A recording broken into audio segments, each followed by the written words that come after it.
Halo sahabat biologi, perkenalkan saya Juwita Borisinaga, Prodi Pendidikan Biologi Universitas Samudra Angkatan 2019. Saya akan menjelaskan tentang inseminasi buatan dan fertilisasi in vitro. Yang pertama saya akan menjelaskan tentang inseminasi buatan. Inseminasi buatan adalah salah satu metode yang digunakan oleh pasangan suami istri sebagai program hamil dengan cara menginjeksi sperma langsung ke serviks atau rahim agar bisa terjadi pembuahan. Inseminasi buatan ini merupakan penawaran yang ditawarkan oleh dunia medis untuk membantu pasangan dengan masalah kesuburan. Jenis-jenis inseminasi buatan ini terbagi menjadi dua. Yang pertama berdasarkan pada asal sampel air mani dan berdasarkan pada bagian reproduksi perempuan yang diinjeksi sperma. Pertama itu berdasarkan pada asal sampel air mani terbagi menjadi dua lagi. Yang pertama itu inseminasi buatan oleh suami. Maksudnya di sini yaitu metode inseminasi yang menggunakan sperma suami sendiri. Ini biasanya dilakukan oleh pasangan yang sudah menikah. Yang kedua itu ada inseminasi buatan oleh donor. Untuk jenis inseminasi ini menggunakan metode sperma yang berasal dari donor sperma. Dan untuk inseminasi jenis ini belum diperbolehkan untuk diterapkan di Indonesia. Yang kedua itu berdasarkan pada bagian reproduksi perempuan yang diinjeksi sperma.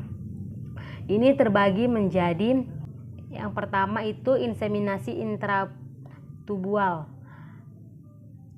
Inseminasi intratubal ini maksudnya inseminasi buatan yang dilakukan di dalam tuba Fallopi. Untuk yang kedua itu inseminasi intrafolikular. Inseminasi jenis ini merupakan inseminasi buatan yang dilakukan di folikel ovarium.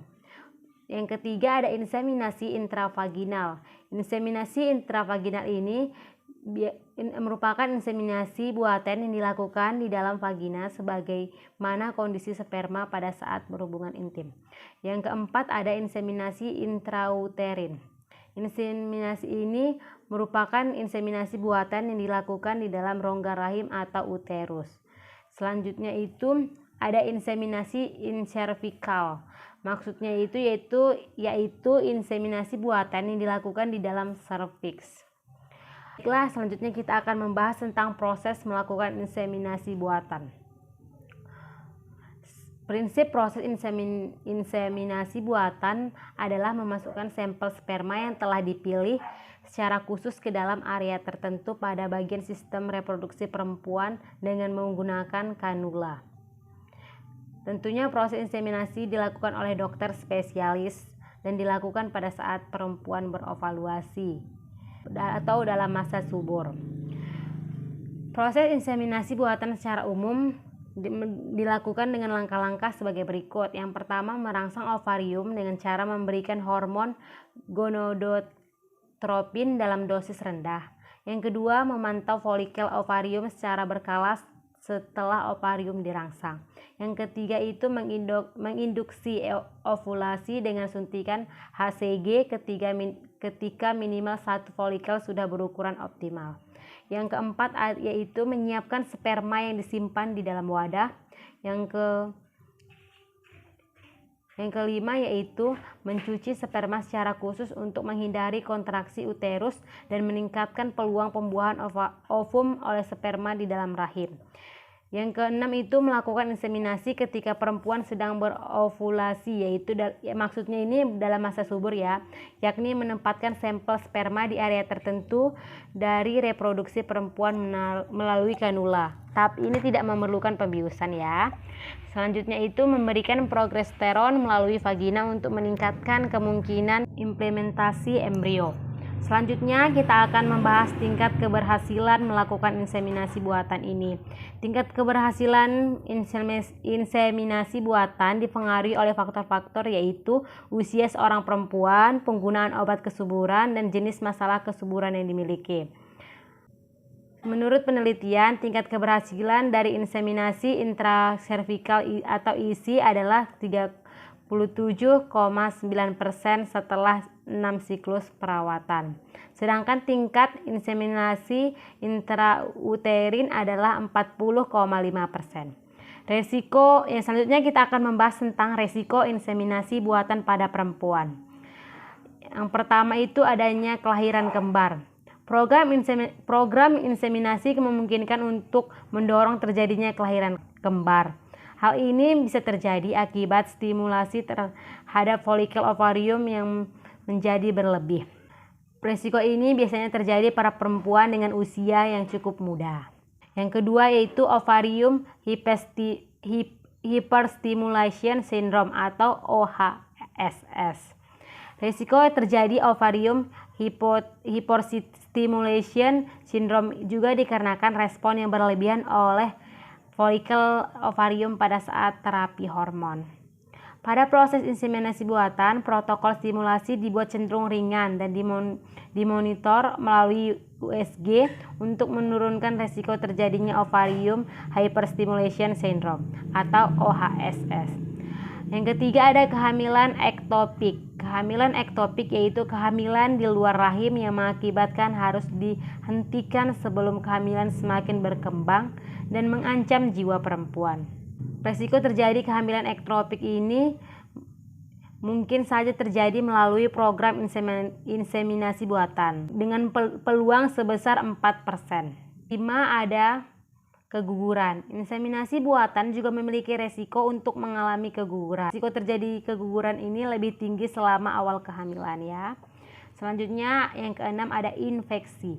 Resiko infeksi akibat inseminasi buatan memang jarang terjadi, yakni hanya sebesar 0,07%. Risiko infeksi terjadi ditekan dengan tindakan asepsis dan sterilitas yang ketat. Baiklah, saya akan melanjutkan materi yang kedua tentang in vitro fertilization atau IVF atau fertilisasi in vitro atau sering juga dikenal dengan bayi tabung. Program kehamilan ini berupa program reproduksi buatan untuk mengatasi masalah kesuburan dalam memiliki keturunan. Dalam program bayi tabung, sperma akan dibuahi sel telur di dalam laboratorium. Fertilisasi in vitro ini direkomendasikan bagi mereka yang memiliki masalah kesuburan, misalnya gangguan fungsi sperma, masalah genetik, endometriosis, hingga permasalahan ovulasi. Program bayi tabung ini juga bisa menjadi salah satu pilihan pengobatan jika pengobatan yang tidak invasif sebelumnya gagal dilakukan. Adapun prosedur fertilisasi in vitro ini yaitu melakukan pemeriksaan seperti pemeriksaan analisis sperma, pemeriksaan saluran reproduksi wanita, dan tes untuk mendeteksi ovulasi. Tak cuma itu, ada juga tambahan pemeriksaan untuk pasangan dengan usia lanjut seperti pemeriksaan respon ovarium dalam ovulasi. Adapun tahapan-tahapan dari fertilisasi in vitro ini, yang pertama, mereka akan menggunakan obat untuk mengontrol waktu pematangan telur. Obat ini juga bertujuan untuk meningkatkan jumlah sel telur yang lebih banyak dalam satu siklus ovaluasi yang dipantau menggunakan USG. Tahap selanjutnya, sel telur akan diambil melalui operasi kecil dengan bantuan USG sebagai penuntun dari rongga pelvis. Kemudian dilakukan pengumpulan sperma yang akan membuahi sel telur dan dilanjutkan dengan inseminasi, yaitu ketika sel telur dan sperma ditempatkan dalam inkubator di laboratorium. Nah, ketika terjadi pembuahan dan pembelahan sel, selanjutnya sel telur akan menjadi embrio, lalu dipindahkan ke dalam rahim antara hari pertama hingga hari ke-6 setelah terbentuk.